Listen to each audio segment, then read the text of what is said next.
You know, it really feels like we're living in this uh, perpetual state of emergency sometimes, doesn't it? Yeah, it does. Every time you look around, there's another headline, another crisis, climate, economy, wars, inequality. It's It's just overwhelming. exactly. It feels like this big polycrisis, you know, that term people use for when everything's hitting at once, like all these red lights are flashing. And you don't know where to look first. Right. Or what's even the most urgent thing to worry about or focus on. And that feeling, I think, is incredibly common right now. It brings up this really big question.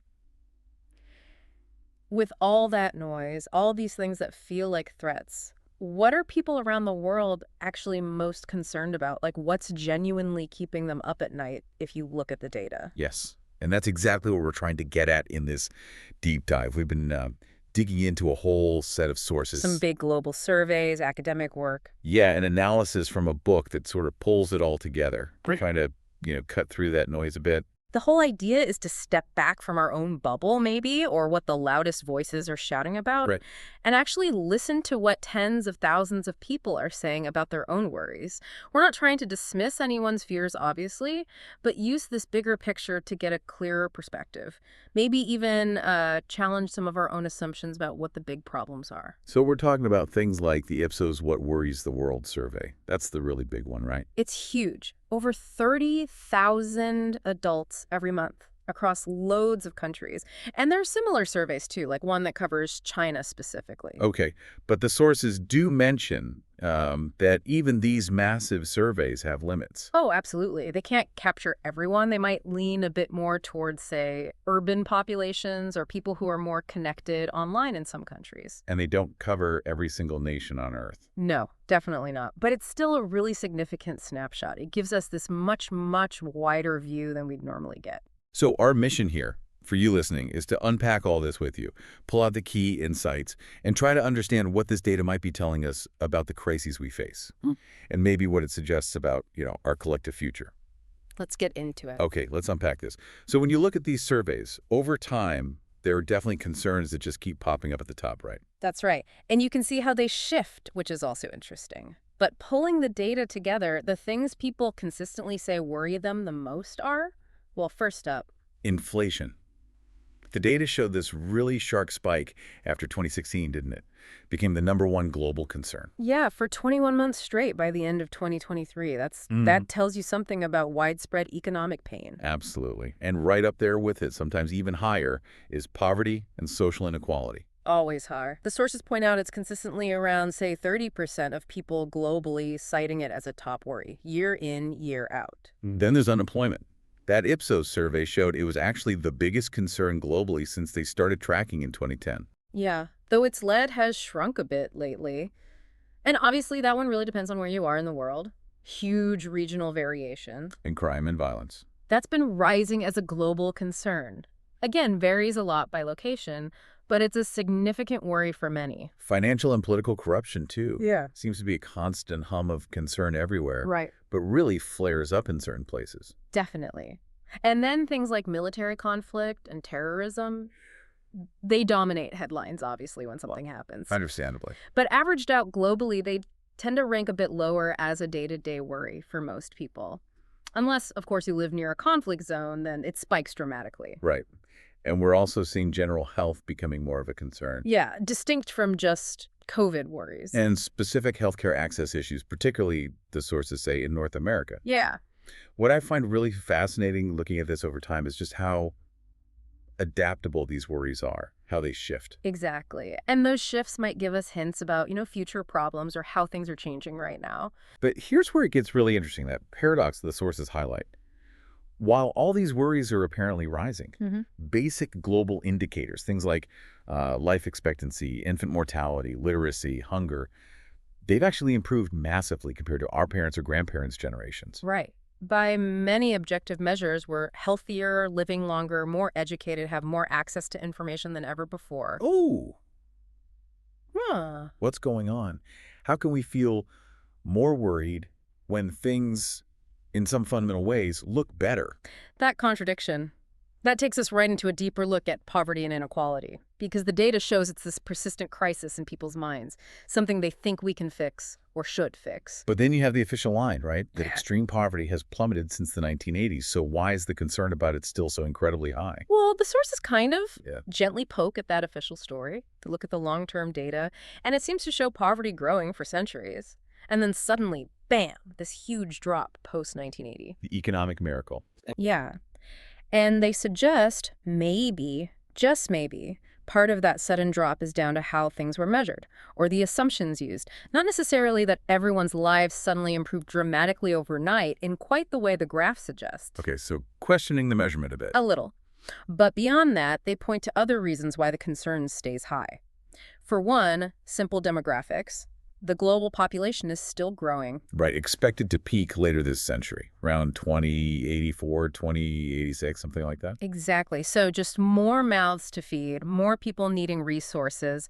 The overall challenge doesn't just vanish. And there's also the point about expectations, like the messages we get bombarded with. Yes, this idea that you should be wealthy if you just work hard enough. The sources argue this sets completely unrealistic expectations for most people. So when they don't achieve it, they feel like they've failed. It fuels that feeling of inequality, of being left behind, even if extreme poverty by one definition has fallen. Makes sense. And crucially, the sources argue it's not just abstract forces. It's also about politics, specific economic ideas. The art of politics, they call it, that allows some people to exploit others, making things actively worse for many.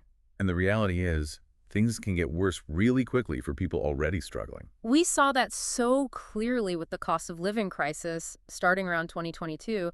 It wasn't just rising prices in isolation. No, it was devastating because so many people were already poor or just getting by thanks to high inequality. Exactly. Those price hikes just stripped away their ability to make choices, which the sources connect directly to losing your basic liberty, damaging how people treat each other equality, and making it harder to act together fraternity. Looking at how this plays out in developed countries is quite revealing too, based on the sources. Like, France. Yeah, take France. Official stats might show one thing, but groups like Oxfam found millions below the poverty line. It's not just one kind of poverty either. You have working poor, women disproportionately affected. And what's really striking is the point about misperception. Even though income inequality in France is actually lower than the European average. People get it wrong. Lower income people tend to overestimate their relative standard of living, while the wealthy underestimate theirs. And the French public generally thinks the country is more unequal than it actually is. And the sources link that lack of accurate understanding, this ignorance about where people really stand to politics. They do. They suggest the rise of the far right there was partly driven by voters feeling unfairly treated, believing others, maybe immigrants, maybe the poor, were getting a better deal than them. Yeah, sure. And conversely, they argue that France having relatively lower inequality and maybe less of that extreme misperception than some other places helped the left perform better in the July 2024 elections compared to, say, the UK or the US. Okay, what about the UK then? Different picture there. Surveys show huge public concern about the political influence of the super rich people with 10 million plus. And lots of support for taxing them more, even among conservatives. Yes, significant support across the board. And interestingly, conservative voters are actually more likely than average to think that kind of extreme wealth is only possible for some people, not just a reward for hard work anyone can achieve. And people misjudge their own income level there, too. Oh, yeah. People earning 80,000 pounds or 100,000 pounds a year thinking they're just sort of average, which is way off, obviously. Right. And the U.S. example the sources use sounds pretty stark. It's sobering. They point to really poor health outcomes, shorter life expectancy compared to other wealthy nations. Even the poorest Americans fare worse than the poorest in England, for instance. And that's linked strongly to inequality and the commercial healthcare system. Directly, yes. And the sources also suggest something quite provocative, that the very wealthy in the U.S. tend to underestimate their own extreme privilege. Okay. Which, they argue, might contribute to a kind of fear, a defensiveness, and maybe even a greater willingness to support aggressive policies, potentially even military ones. Wow. Okay. But there are counterexamples. Yeah. Places with low inequality. Definitely. Like Finland, the sources link their lower inequality directly to better social well-being overall, a fairer way of sharing costs across society. And maybe more willingness to question those conservative ideas about inequality being natural or necessary. Exactly. The overall argument cutting across these examples is that extreme wealth at the top isn't just sitting there harmlessly. It actively harms the majority. It undermines their life chances, their safety, their security, especially in the most unequal places. Think about something basic like affordable housing. Extreme wealth concentration makes that incredibly difficult for almost everyone else. Okay, let's switch gears slightly to unemployment. Still a huge global concern, you said, even if its top spot has slipped a bit. Yeah, it dominated for over a decade. Now, the sources make a really crucial point about the fear of unemployment, particularly somewhere like the UK or the US. It's not just about losing the job. They argue it's mostly driven by the really low level of unemployment benefits. The safety net is just weak. So the fear is less about being jobless and more about actual destitution. Precisely. It creates this terror that forces people to take almost any job, no matter how low the pay or bad the conditions, just to survive. And the sources contrast that with other places. Yeah, like Germany or the Netherlands. They tend to have higher taxes on the wealthy, yes, but also maintain what the sources call normal tax rates on lower earners, too. So more people contribute. Right. And in return, the state provides more robust support, better unemployment insurance, good state education.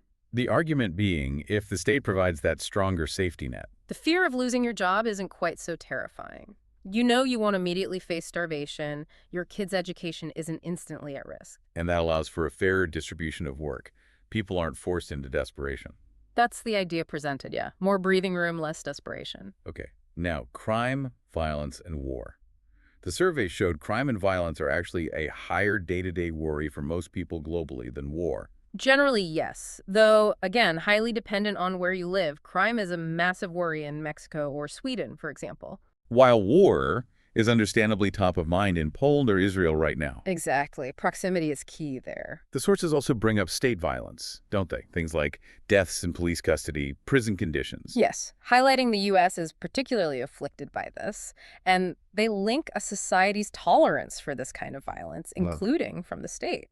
Back to how much inequality it tolerates overall. That's the connection they draw. Yeah. They argue that wars, high crime rates, even things like unsafe housing are all sort of perpetuated or made worse by deep-seated inequalities.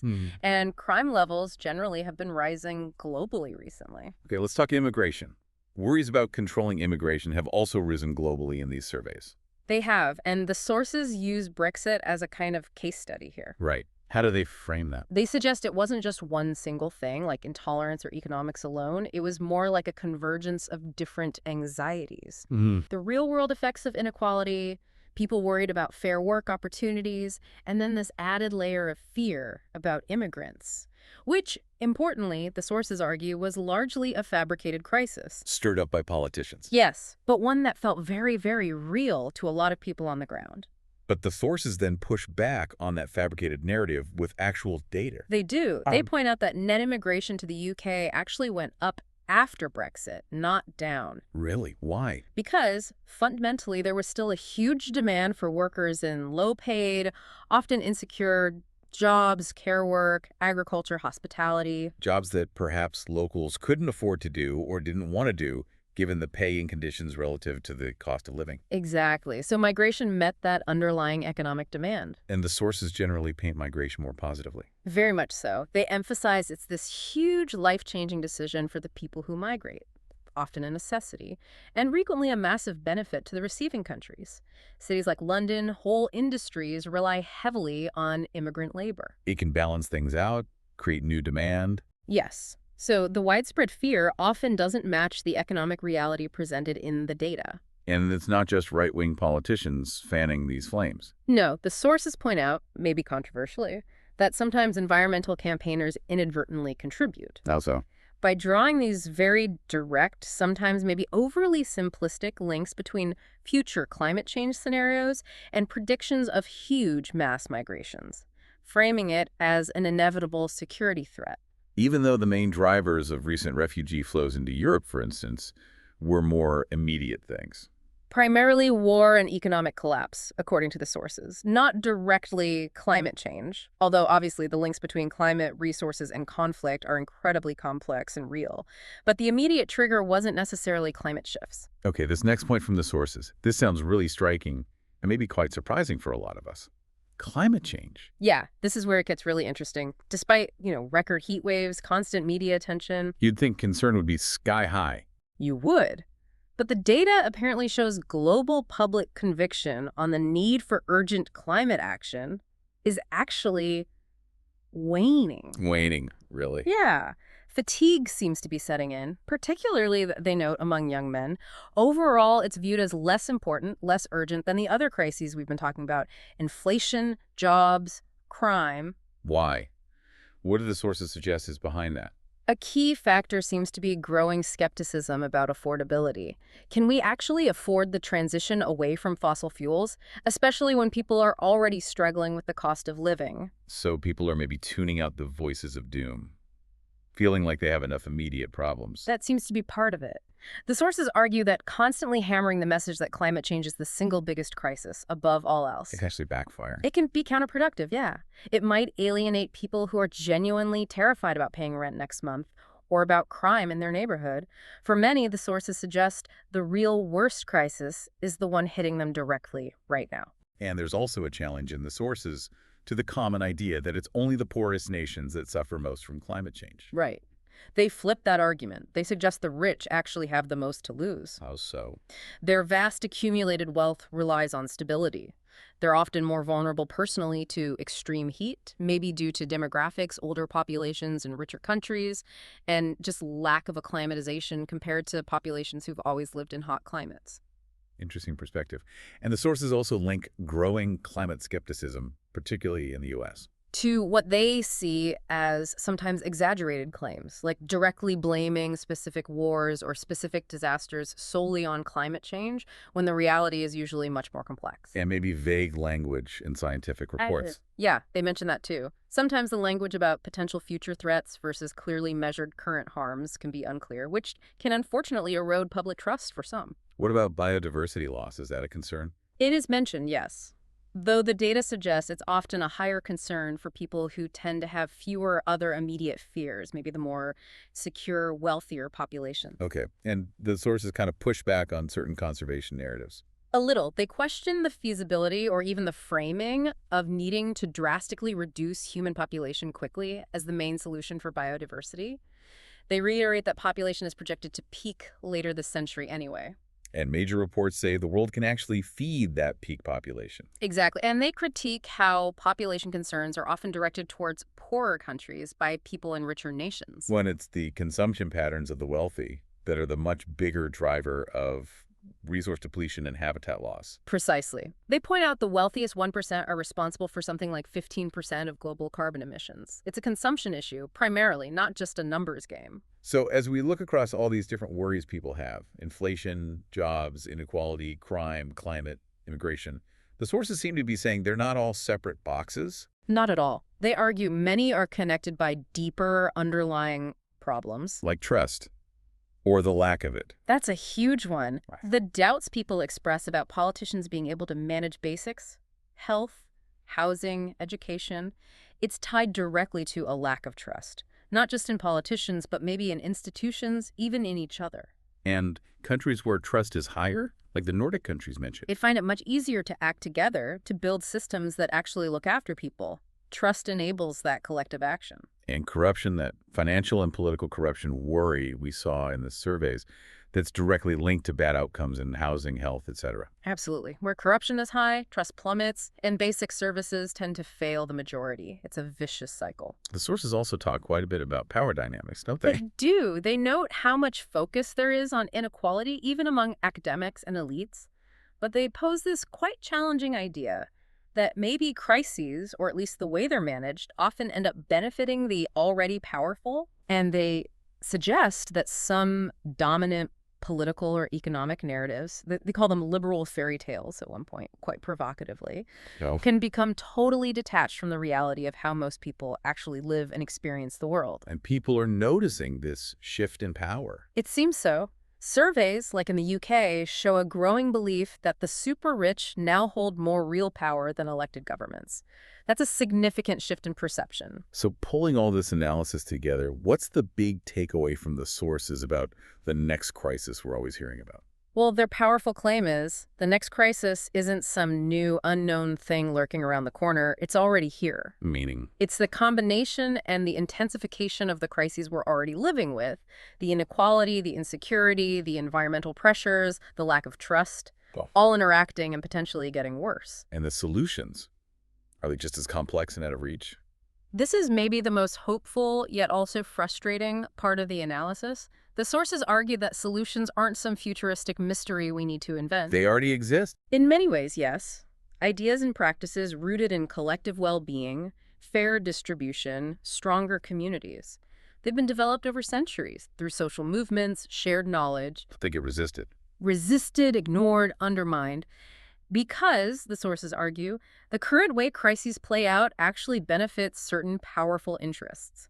Maintaining the status quo, even a crisis-ridden one, works for some. So what kind of alternative approaches do they mention? They talk about ideas like participatory, democratic, and ecological socialism as one potential direction that aligns with these older collective principles. They point again to examples like Finland, showing different ways are possible. And they look back historically, too, at movements. Yeah, they see things like the old socialist Sunday schools with their ethical commandments about fairness and cooperation, or their banners, not just as quaint history, but as real expressions of long-held plans and hopes for a more just and equitable way of living together. And finally, they bring in that archaeology perspective, which is fascinating. It really is. This idea that for much of human prehistory, many societies seem to have been far more egalitarian, sharing resources, less rigid hierarchy. So the way things are now, Yeah. the deep inequality, the conflict, the focus on endless accumulation might not be some fixed human nature. Exactly. This perspective suggests it might be more of a relatively recent historical development, a reordering of society, rather than our inevitable natural state. We weren't always like this. Which implies we don't have to stay like this. Precisely. So wrapping this all up, this deep dive into the data, into the source analysis, it really comes back to this core idea, doesn't it? Our whole perception of the crises swirling around us. It's not just objective reality. No, it's profoundly shaped by what we believe, what we personally experience, and crucially, the stories and narratives we're told. So looking at the global surveys and the analysis in these sources, we get this really complex map of worries. Many are deeply tied to inequality, to that breakdown in trust. And often, this picture looks quite different from the dominant narratives we hear every day. Yeah, that idea of the next crisis might be a bit misleading. The sources really suggest it's the current crises, the persistent inequality, the job insecurity driven by poor safety nets, rising crime, layered with inflation and climate impacts just becoming more intense, more intertwined. And while this intensification might benefit a few, the sources argue quite strongly that the paths towards something better, fairness, collective action, rebuilding trust, aren't new and unknown. No, they're potentials that have been understood, developed, and perhaps actively resisted for a very, very long time. Okay, so given everything we've explored, how our understanding gets shaped by information, by stories, by belief, by experience, by what we're told, here's something for you, the listener, to maybe mull over this week. A provocative thought. What assumptions might you need to re-examine about the world to really get a handle on the true nature of today's interconnected crises? And perhaps more importantly, could recognizing those potential solutions, the ones the sources suggest have been waiting in the wings for so long, actually change how you think about facing the future? Something to think about.